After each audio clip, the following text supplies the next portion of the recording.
Good evening from Boston College, and I am Vaughn Williams, and I am the Senior Associate Athletic Director of Administration.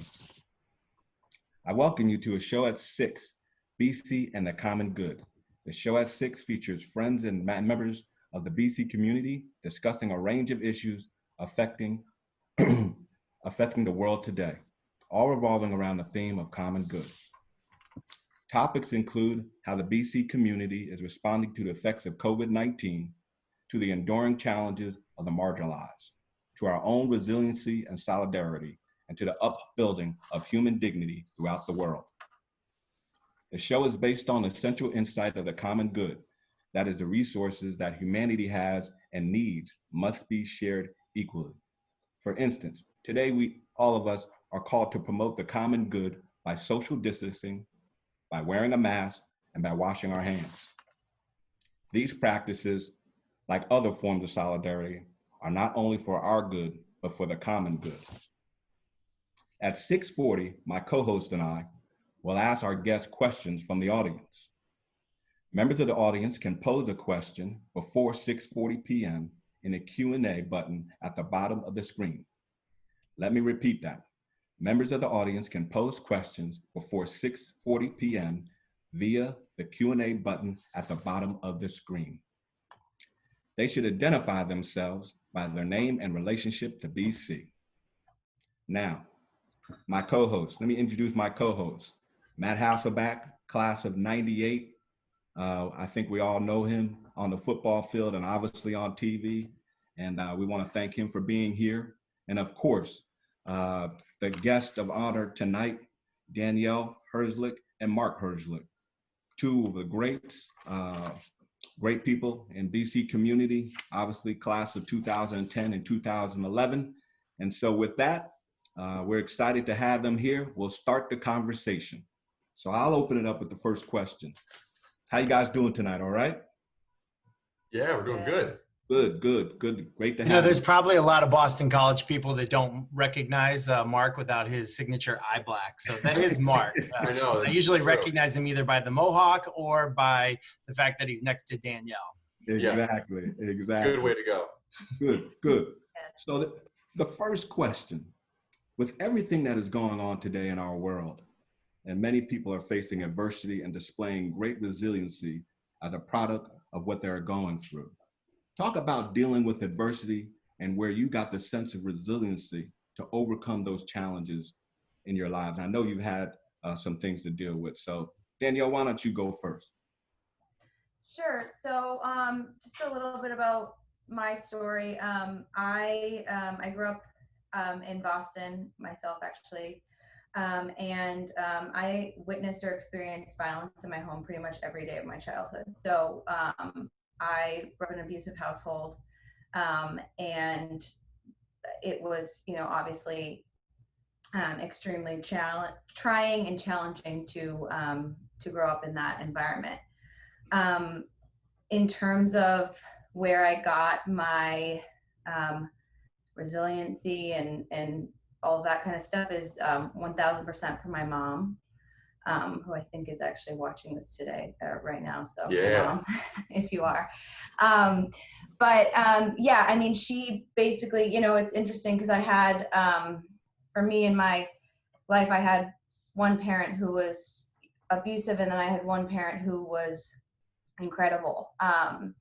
And kind of compensated and made up for everything that my sisters and I endured by my abusive parent. And, she, from a very young age, said to us, like, we might not have it all. We might not be in the best situation possible, but that doesn't mean that, like, we're taken out of the fight. We're going to do everything and anything that we can to serve other people around us. And, like, we're going to bring Jesus to other people, and this is how we're going to live. So I guess to answer your question, like, that's kind of how that resiliency and service has always just been like a baseline of who I am because of my mom. Yeah, but and I've seen, from that testimony of your mom, I've seen that, and she was an example of someone who really identified that there was an issue. BC grad also. BC grad also, yep. and, you know, and work through it. And, you know, I think for me, I was diagnosed with bone cancer after my junior year at Boston College, and, you know, obviously battled back and you know, went through a lot of, you know, pain and turmoil and trial just to even get back on the football field. And you know, there was a point where the doctors said that, you know, I would never be able to walk again if all went well, right? And doctors talk, I mean, if all went well, when you get diagnosed with cancer, it means like if you live. And so, you know, I think that the thing right now, you know, where, you know, it's tough just in our times is that, you know, when you look at adversity, there's either self-inflicted adversity, like you make poor choices and, you know, that occurs, or it's inflicted by someone else. You know, they inflict it on you, and you have to get through that adversity, or, you know, there's nothing that you can point to as the cause of it. And, you know, I think a lot of right now, especially, you know, with the disease and the illness, this kind of is just happening, and you're looking for something to point at and say, okay, this is what is causing it. And, you know, that's kind of how I was when I was first diagnosed. It was, you know, this was something that I started by like the whys, the question of like, you know, why did this happen to me? Where is this coming from?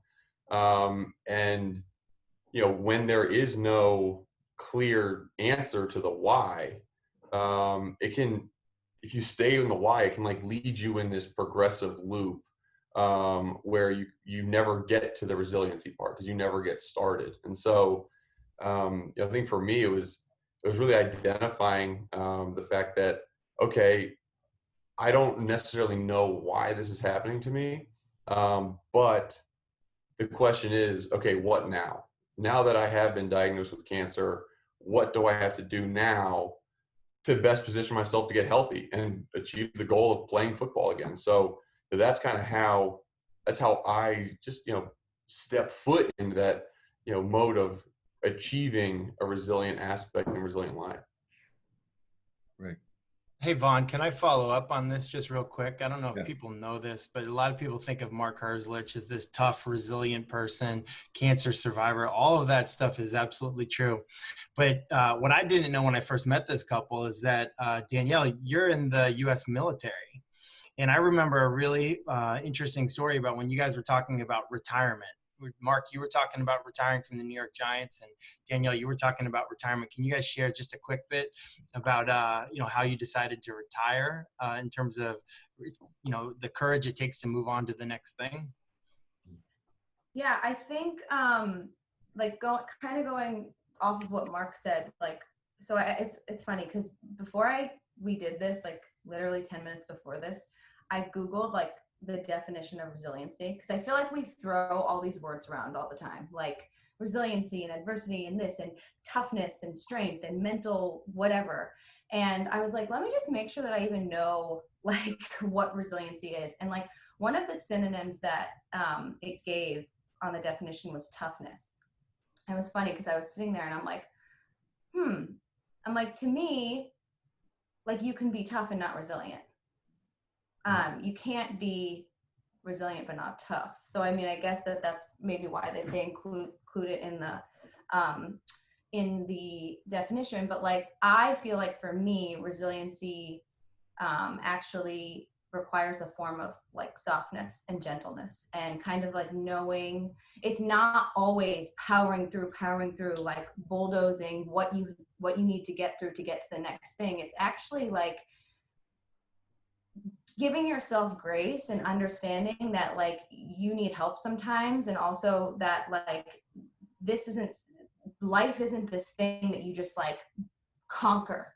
Like things happen, and I think resiliency to me is like an active, like just trying to be better all the time and trying to like get to the next level of whatever that is in front of you. And so for when I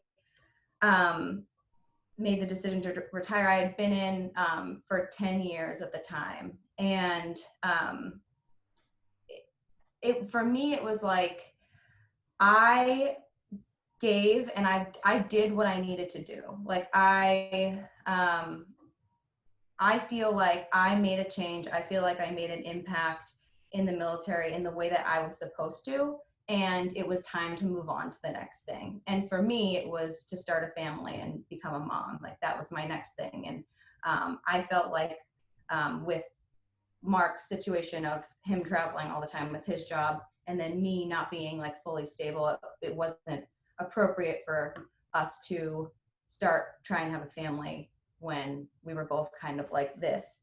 So I was very, when I made my decision to retire, I was like very like, this is a hard end. Like I'm good and I feel great and I'm like moving on with no loss. Yeah.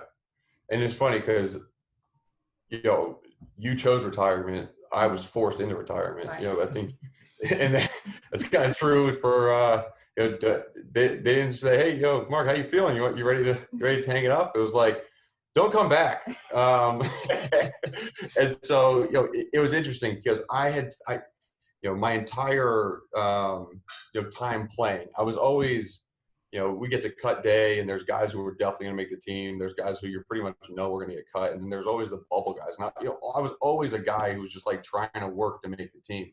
And so therefore every off season, I'd always position myself to try to do some internship, do something where I would, you know, press into the contacts I had, the people I had, trying to figure out what I wanted to do next.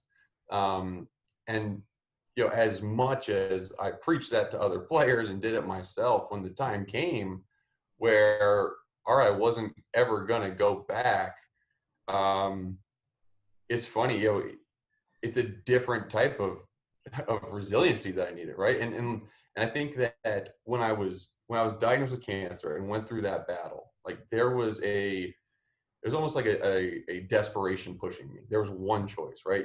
You either beat this and live or you don't.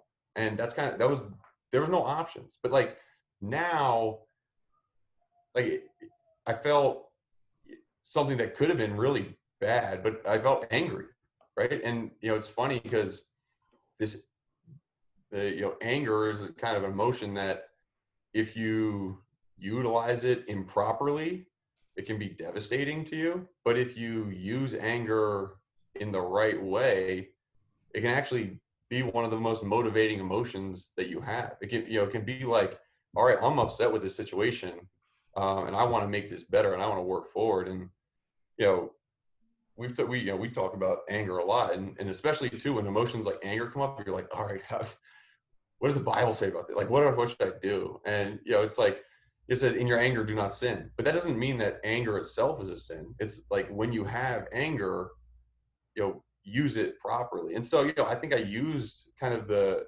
hurt and the anger that I had from, you know, how that ended, to fuel the motivation for doing the best at what I was doing at the moment. And at the moment, I was a dad and a husband.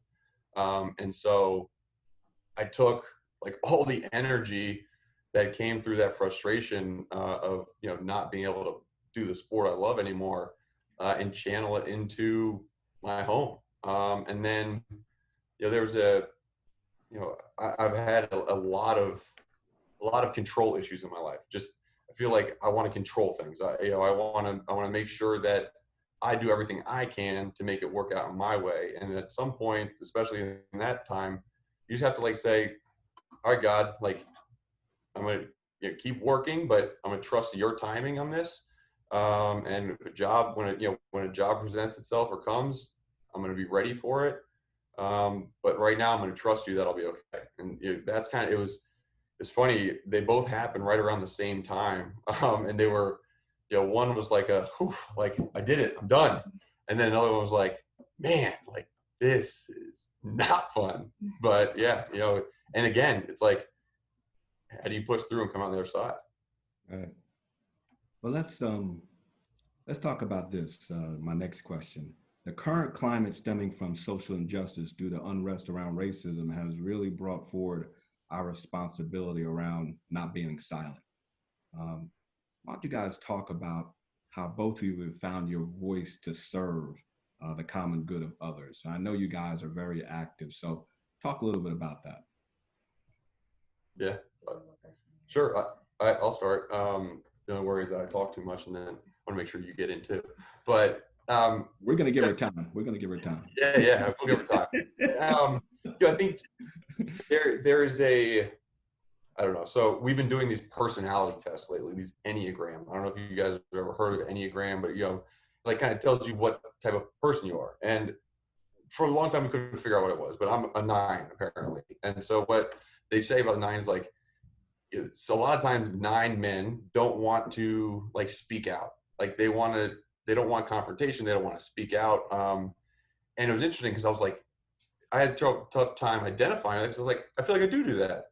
And it's funny because it wasn't until I was diagnosed with cancer and got over it and was just given a platform I spoke at Agape Latte in the cafeteria at Boston College. And it was like the first time I was given a microphone and said, you have something to say and go ahead and just say it. Latte did this. That's yeah.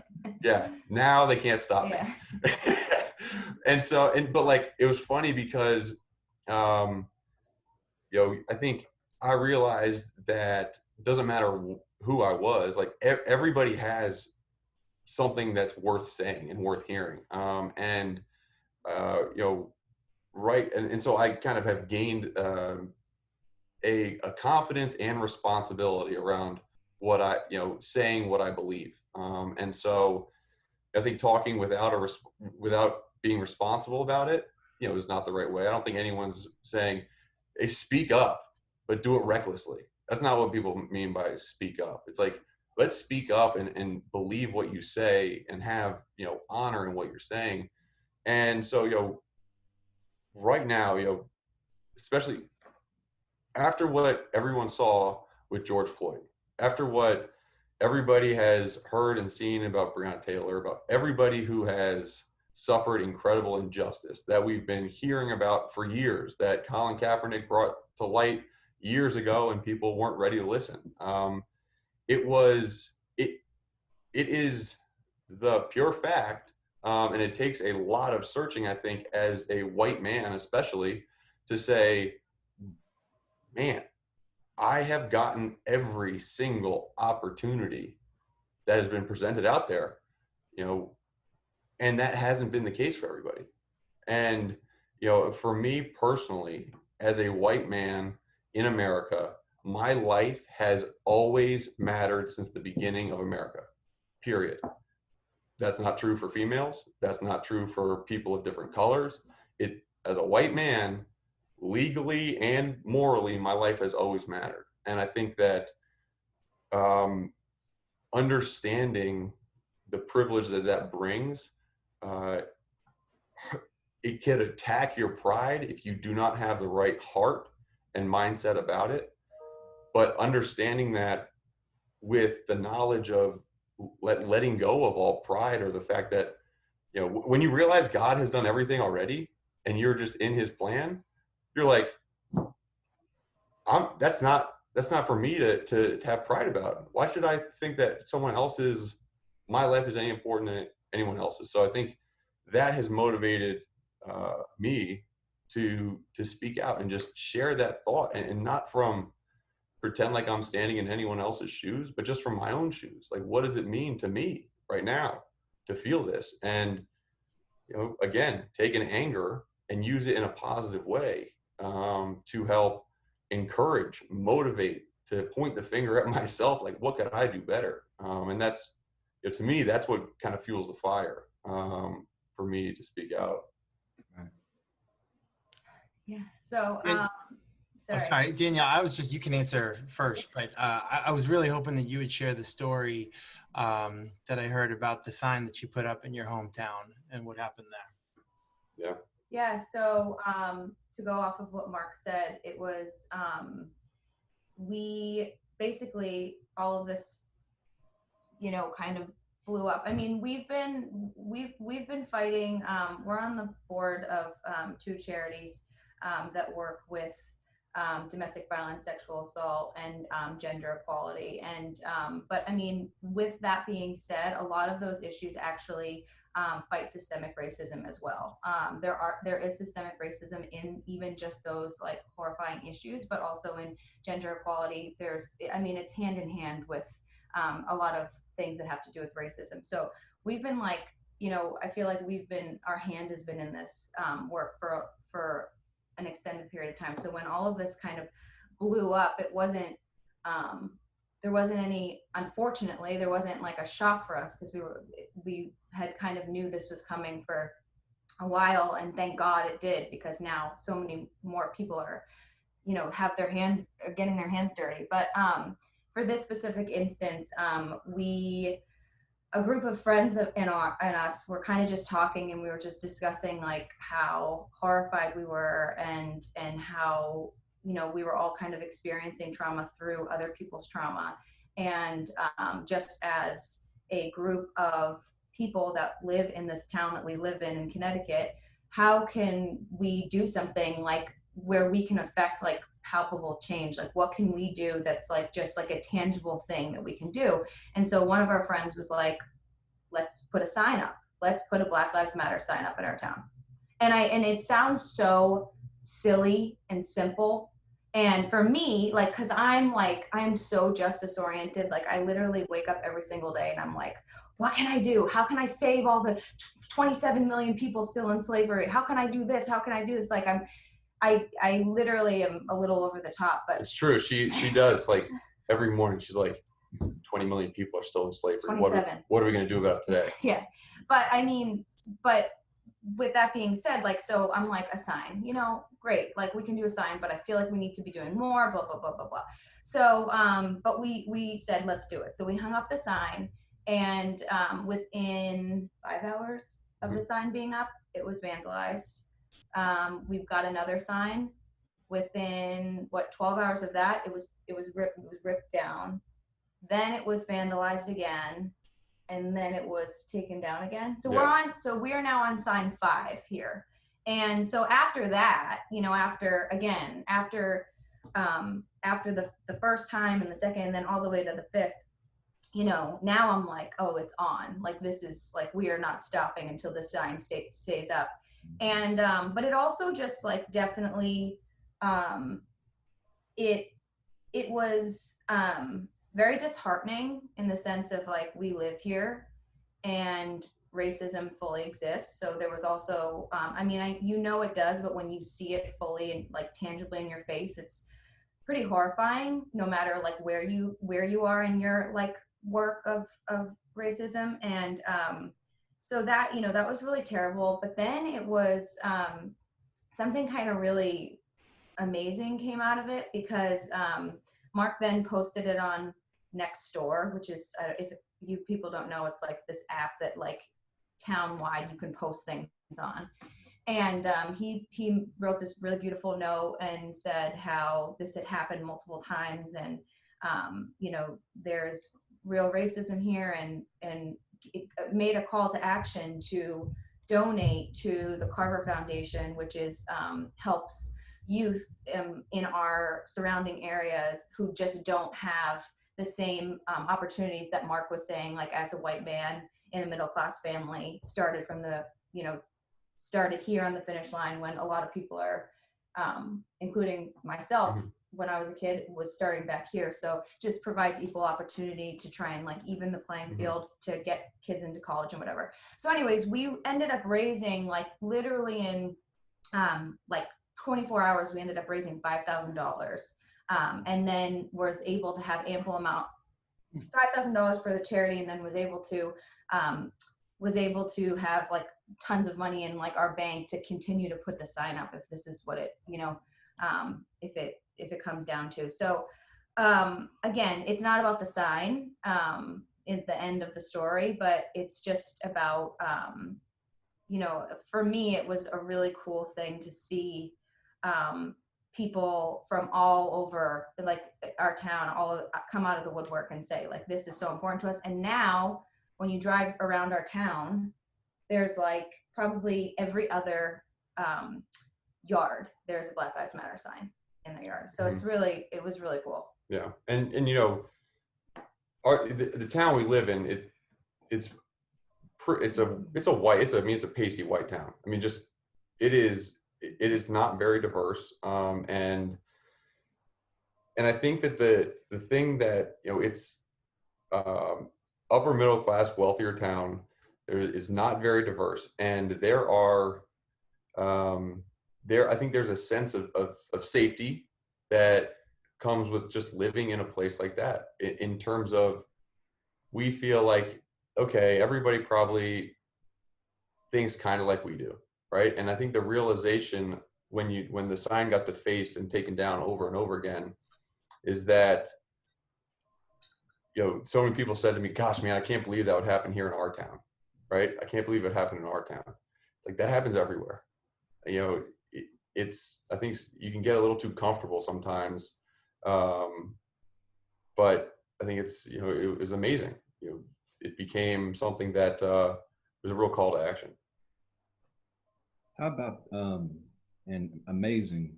I'm enjoying this conversation and getting to know you guys at a different level. I'm sure everybody, our BC community as well. But, you know, the BC mantra of men and women for others and service to others. I mean, where did you harness this at BC? What role did BC play in, you know, as you went to college with? I know Danielle, probably a little bit more earlier from your mother, but, you know, what role did this play to get this to this point of being, you know, advocates for justice and to serve others in so many different ways and so many organizations that you guys belong to? And where'd that come from? I think, yeah, like I said, just from the way that I grew up, I think number one. Number two, obviously, I was in the ROTC program at Boston College, which, I mean, for me, that was, you know, enlisting in the military, that was kind of like an easy decision for me. At the time, like I said, I just have this groundwork in my life of like serving others, always serve others. I also had like a very strong backbone in faith as well. You know, like growing up, it was like I couldn't really put it into words at the time because I wasn't like very well versed in my Bible then, but thanks to Father Keenan, I very much now am as a theology major. But I just think like I had this unbelievable role model, again, through my mom, of like what it meant to be like Jesus and what it means to be the hands and feet of Jesus. And like again, I can't even say enough of the example that she set for me. But coming into school, like I had that backbone and that background, but then, you know, the amount of first of all, service opportunities that BC provided me, like it was, when I came into school, it was the first time that I was like leaving my town and a really abusive relationship, and then obviously an abusive past with my father. So I was like a really broken person, and like BC what was cool about BC is that it provided something that I knew like innately inside of me, which was service. And so when I came into school, I was like, I don't know what I'm going to do with my life. I have like no direction. I don't really have any friends. Everyone thinks I'm a crazy person, which, I mean, rightfully so at the time. She's getting better. I'm getting better. But you know, but what I know is how to serve. And I know how to do that really well. And so for me, like in my freshman year, I just was like, okay, what can I do? Can I go do this? Can I go do that? And so I think for me, like I kind of already had the groundwork, but BC just provided so many opportunities to like actually tangibly go out and do things, which was really awesome. And for me, again, really like what I needed at that time. Like I needed something where I'm like, okay, I'm not going to deal with, I can't deal with my own trauma yet. So I'm going to like just pour myself into trying to help and fix others and fix the world. So yeah. And I mean, joining the military, as a freshman. Just the story, and I asked her, I was like, how'd you like join the military? Like, is that something you always thought about? And she's like, no, I was just walking through like the club like, day? Yeah, it was where like literally like the club day. Like where they set up in the old Dust Bowl area. Dust Bowl, yeah. Yeah, and they set up there, and they're like, oh, you want to join the racquetball club or this club? And Danielle's like, oh, the Army? That's the best way to serve I know how. Let me just do that. And then 10 years later, she's a captain in the military, and like so like service was like so a part of her. And for me, like I don't think it was. I mean, like I liked people, but I was selfish. I mean, just like I was, and I got there to BC, and it was like all about football initially. And then I don't remember who it was. I think it might have been my orientation leader. Told me about 48 hours, like a trip you can take after your freshman year, during your freshman year. And so I went on it, and it was fantastic because, even though it was great, we didn't live with all other football players around us like a lot of schools do. We met some people. But when you go on the 48 hours trip, you learn about the diversity that is at BC, and it was so much more and better than just sitting in the locker room all the time. And so, went on that trip and made some really awesome friends that were way different than me. And then I led 48 hours my junior and senior year, and I think that those things specifically helped immensely in terms of broadening my scope. And then, I think in the locker room too, there's a melting pot of people from all different backgrounds, all different faiths, all different ethnicities, and just like listening to what my other teammates, where they came from, what they did, who they were. It just made me realize too that like there's so many different people out here. And whenever I heard of someone who needed help, it was just the thing. Like, okay, let's just help. My parents kind of instilled that part into me too. But I think that the opportunities were so abundant at Boston College that I didn't have to search them out, and that helped me because I don't know if I would have. But since they were just right in front of me, I was like, sign me up. Well, shout out to the first year experience office at yeah, it was an orientation shout out and a 48 hours shout out. Yeah, for real. I had similar experiences, but part of this show at 6 is athletics and resiliency, athletics for the good of others, for the common good. And just recently, I participated in something that you guys were sort of leading. It was for IJM, International Justice Mission. And one thing I love about you guys, and maybe you could explain it, I love how you get so creative using athletics. It used to be football for you, Mark, and now it seems like it's more fitness. But you guys did, I think, Mark, you were part of the IJM Race to Rescue, and Danielle, I forget the name of your Soulful Sweat group, but that IJM, can you guys just share a little bit about that? Or do you think that those seeds were planted at BC, or how do you see what happened at BC? How much credit does what happened at BC get for where you are now with getting creative, serving others through athletics? Yeah, I think, so let me just backtrack with what Matt was saying about what we did. So there's this organization called the International Justice Mission, which Matt and his wife are also very involved in. And basically it's an organization that takes funding from people, and then they go to other parts of the world and they do actual, like, infiltrate the government and do like actual rescue missions of people who are enslaved in this world still to this day. That's what I was referring to with the 27 million earlier. And some take days, weeks, some take years, where they're like fully have to infiltrate into the government to like get these people out. Some of them are like working like in factories, and some are sex slaves, children and women and men, sex slavery.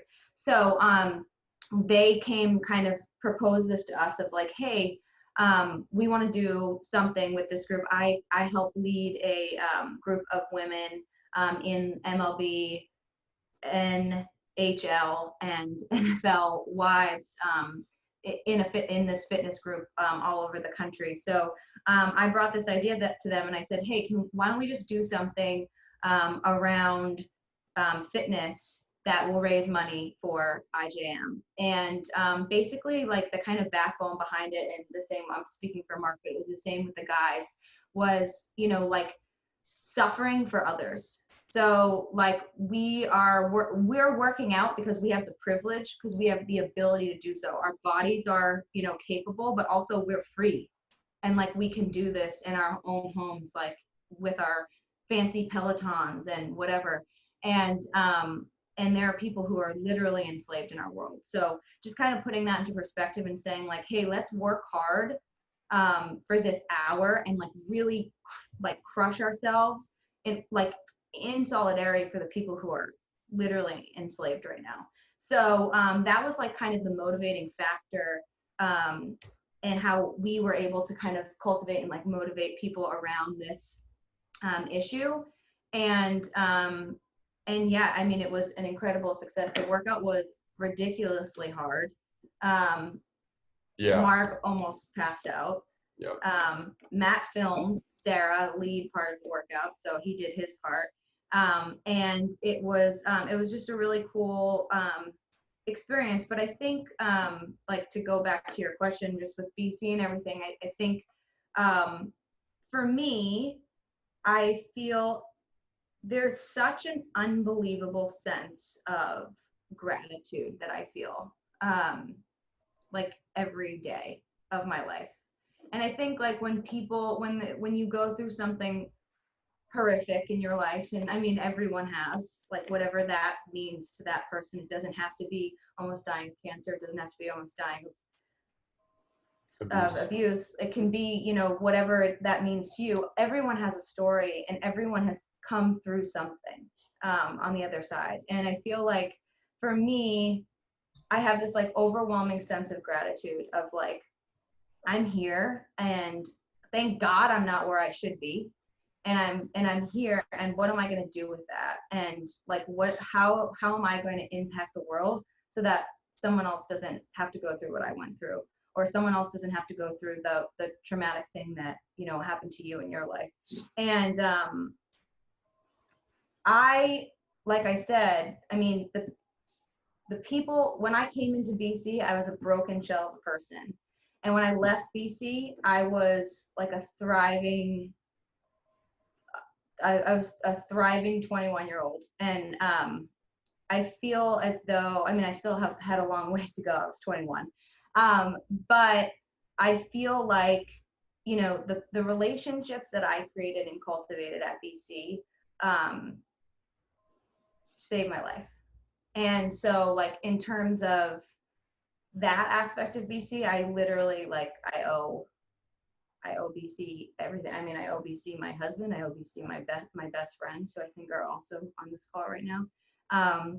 And, like, that part of healing, and the way that I feel right now, like, of that gratitude and feeling like I have to do something every day in order to, like, kind of give back, and that feeling it's because of the relationships that I cultivated at school. So yeah, and I think for me, yeah, I kind of learned the power of, you know, athletics in serving a greater good. You know, just going through my treatments. I remember, so I was at home going through my treatment workouts, and every single player on the Boston College football team wrote me a handwritten letter. And it's funny, I only cried one time during my whole treatment process, and it was reading the letters of my teammates, just being like, hey, we're here for you, you know, we're fighting for you, we're thinking about you when we're out of practice.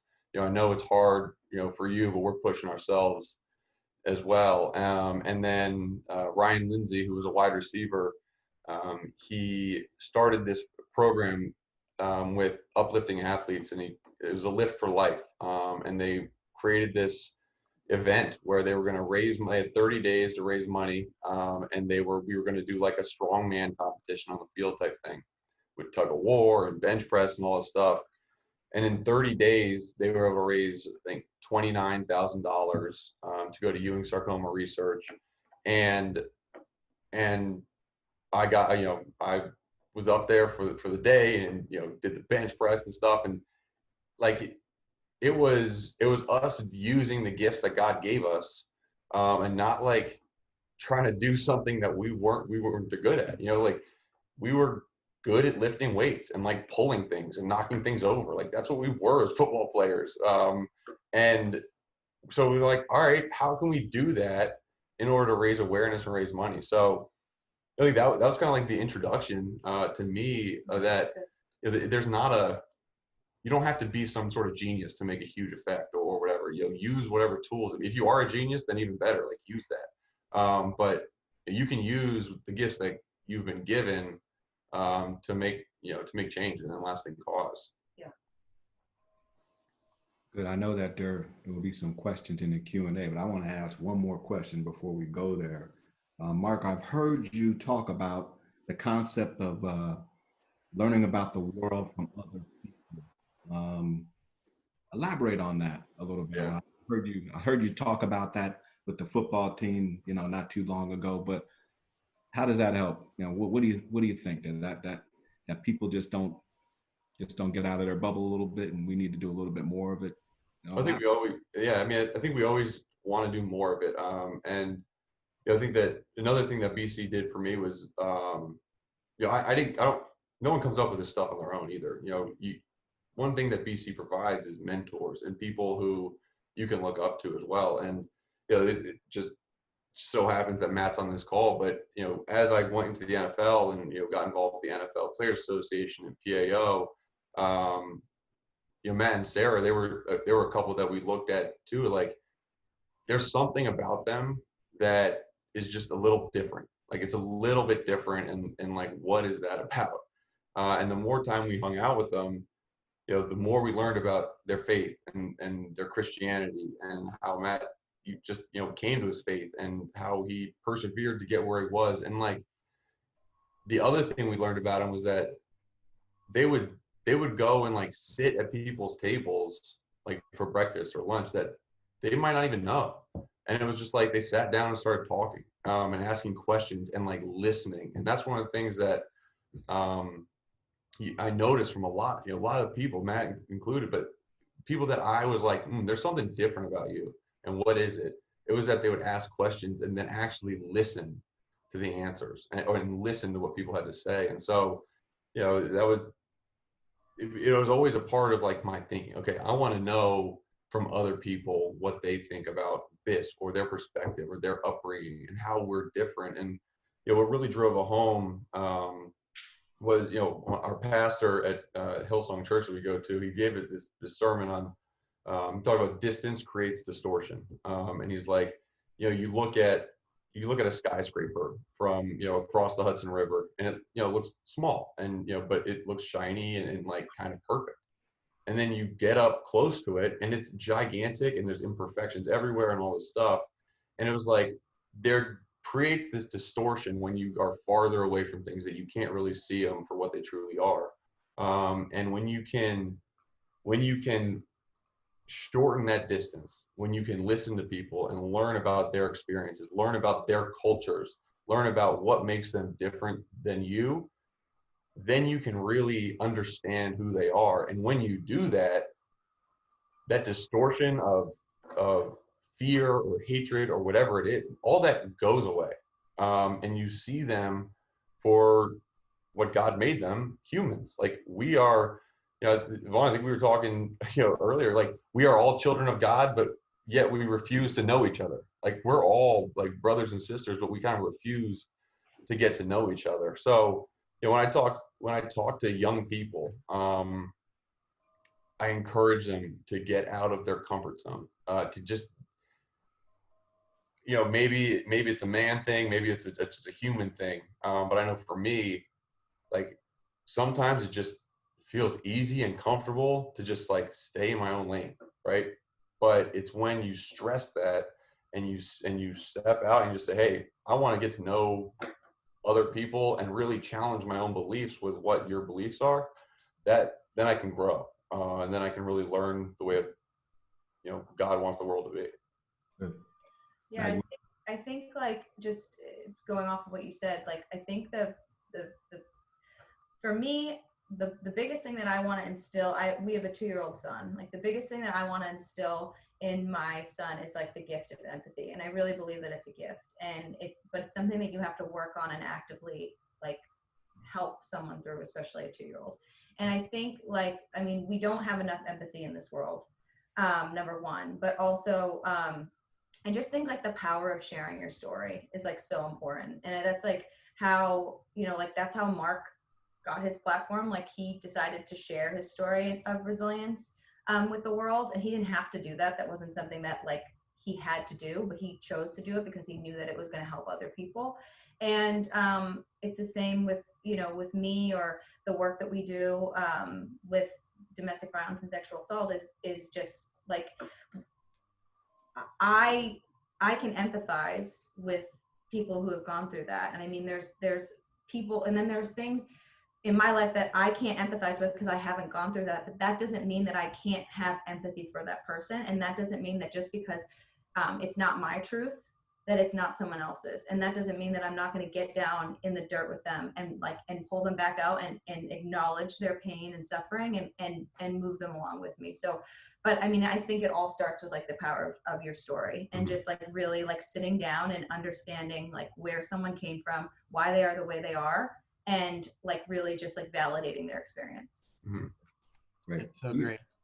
Vaughn, this is like Mr. and Mrs. Boston College here. I'm so impressed and proud of them. I'm enjoying this time. And listen, they love BC so much that they named that 2-year-old after BC. What's your son's name, guys? His name's Boston. His name is Boston. His name is Boston King Herzlich. We named him after. We named it. Well, BC had definitely something to do with it, but it's actually funny that you bring this up, because we named Boston after the city of Boston because we feel like the city of Boston has such a strong sense of resiliency and strength. And that's, I mean, literally that's what we talked about, like how the city itself is just like full of like all these really resilient people. And so that's why we decided to name Boston. But obviously BC is part of Boston. So and you get the credit. And she wouldn't go for Boston Eagle Herzlich, so too much. Well, we got a question. We got a couple questions, so I want to get to them because the time is ticking, and this is a great conversation. This is from Ryan Patrick. He's an incoming first-year student. Asks, what advice, tips would you have for an incoming freshman coming to BC in the fall? Is there any adversity that freshmen should be aware of? You want to hit it first? It's been too long. Right. Like, A correct answer could be Higgins Stairs, I believe. Right. That, but Newton campus. So advice. What advice would I give you? I would say be open to like saying yes to things. I would just say yes for your first semester. And then you can kind of whittle it down from there. But I think sometimes the tendency is like, all right, like there's a lot of other stuff going on around me, so I'm gonna stay in my lane and then expand out from there. It's like feel very comfortable to just be like, look, I'm gonna do all the stuff, and then I'm gonna figure out kind of where I need to hone in and what I like, and start fast academically. Try to get A's semester one, and it like just kind of works itself out from there. There's I don't know, I forget who said it, probably some philosopher that I should probably know because I took a class on BC, but it's like, start your morning off by eating the frog. Like eat the frog first thing you do. Like the worst thing you got to do of the day, like do it right away. Work your tail off semester one, so that way things get easier from there. And I hope there's adversity. Yes, like that's what college is about.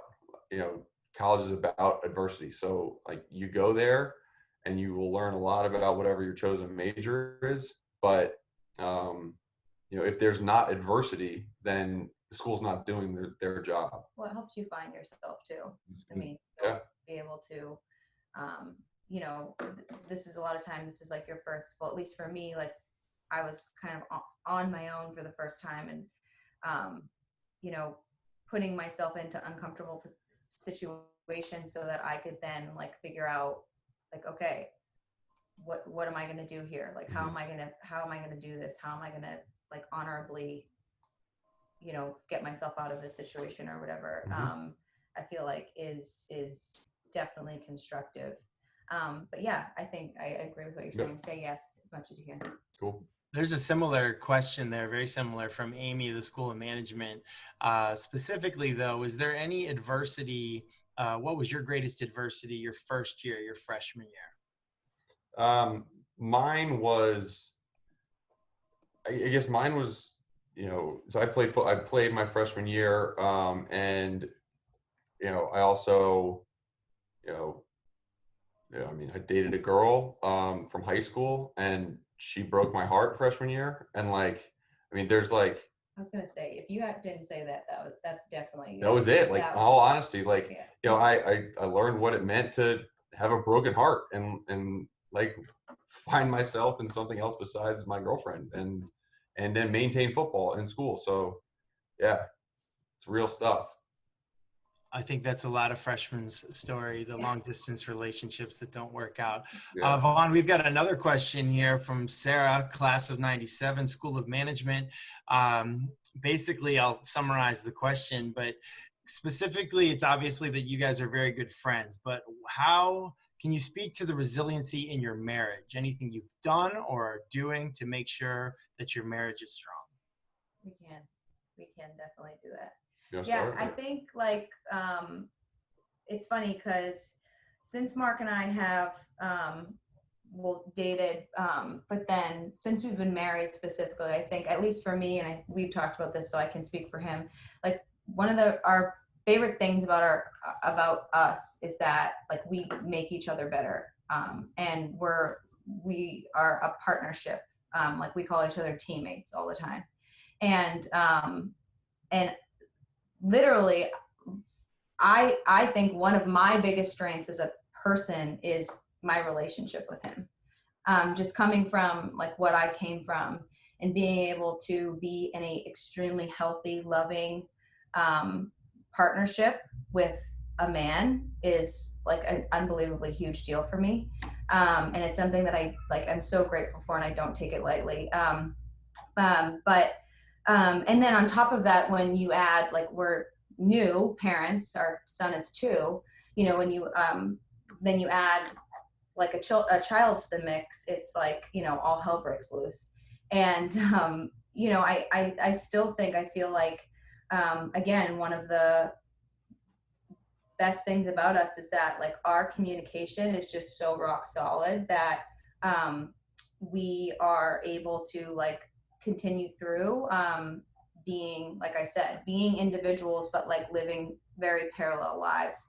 But I mean, we've gone to counseling for a long time, and I think it's something that I highly, highly, highly suggest any couple do, specifically married couples, just because it makes us better.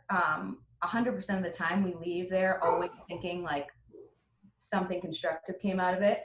And it's also just a way to be able to see, you know, the other person's opinion in a, you know, in another light. So yeah, and even though we are good at communicating, like sometimes you need help communicating. Totally, like, yeah. you know, I think that marriage, you know, obviously it's sacred and you become one person, but it's funny, you don't really realize how frustrating you can be as one person until you get married. Like, it's like, I was never that frustrated with myself until I got married. And then I became one person with someone else, and man, I frustrated the heck out of myself.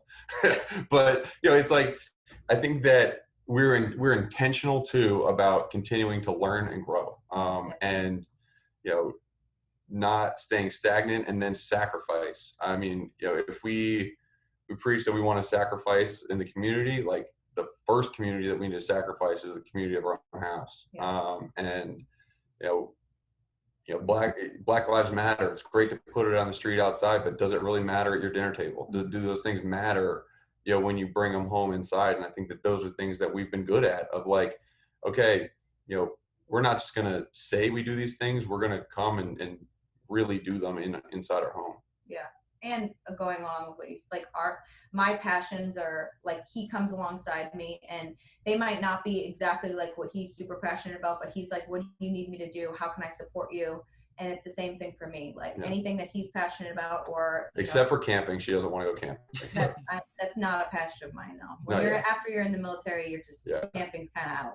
Yeah. But for the most part, we, it's always coming alongside that other person and saying, how can I support? And I mean, that goes for any relationships, friendships as well. Like, I might not be, super jazzed about that, but like you are, and how can I come alongside you and support you in everything you do? Good. Matt, do you think we have a chance for this one more statement before you I don't know, Vaughn. I kind of want the words of wisdom from Vaughn. Guys, I called Vaughn to set up what we were going to talk about with the Herzlich family. And I left him, leave him a voicemail. Best voicemail I've ever heard, Vaughn Williams, bar none. So Mark and Danielle, if you're looking for someone to do your voicemail for you, Vaughn's your guy. Yeah. Yes. That intro, I was like, you need to be a book on tape narrator. Like, you got me. That's a good one, yeah. Before we close down a little bit, and this has been fun. I can go on forever, and I know our community is loving every minute of it. There was one message someone wanted to say. It's not a question. It said, it was Jen Berg, 2011. She said, Danielle and Mark, you should tell the incoming students about the herb cream cheese at Hillside. So can I just tell you that Jen Berg was my Boston College roommate from sophomore year to senior year. So shout out to Jen Berg. Yeah, but that's true. It's a real, it's a true thing. Get the cream cheese at Hillside. But you make sure they only give, like, you have to ask for it on the side. So make sure it's not like a thing that's on the menu. So you have to say, I would like a side of the herb cream cheese. Yeah. You have to make sure you always do that. You will not regret it. And they get a Chipotle chicken cheesesteak at late night. So hopefully Ryan's still listening. Still listening out there. It might look different this fall. I'm a father of an incoming freshman, so I think it's going to be not going to be a lot of specializing your meals. At least what I'm hearing from dining services. But I was very impressed with their protocols and what they have going on. So good. Well, Mark and Danielle, I speak, I think, for everyone. Thank you so much for sharing your story. You first did it on College Game Day many years ago. Mark and Danielle, you both have been doing it as you're going through life, as you're growing. I knew you guys, I think, before you were married, and now you're married, and now you're parents, and it's just really incredible. So a huge thank you to you and to Vaughn and everybody that you can't see on the camera for the show at 6. And I get the privilege of reading the announcement for next week's show. So Tuesday, July 21st at 6 o'clock, we've got our next show. It's going to be hosted by Crystal Tiala, the Associate Professor and Chair of the Theater Department, and Brian Fleming, the Associate Director for Global Engagement. And the guest is going to be Isabel Lane, Program Director for the Boston College Prison Education Program. Should be awesome. Yes. And we love how we get to see all different facets of Boston College through the show at 6. So just a reminder, though, you have to register for each segment that you want to attend. And as you know, the registration is very, very brief, but there will be a webinar link to each one. So you can check out the website, bc.edu/show@6 to see the next segment that's coming up. And while you're there, you can go back and watch any of the archives of previous segments that are posted. So you guys obviously know how to do that because you logged on to this segment. So again, thank you guys very much. Keep up the great work. You're making everybody at BC very, very proud. And from Vaughn and myself, be safe and have a great rest of your quarantine. And hopefully we'll be seeing each other in person very soon. Thanks, guys. Great. Thank you, guys. Thank you.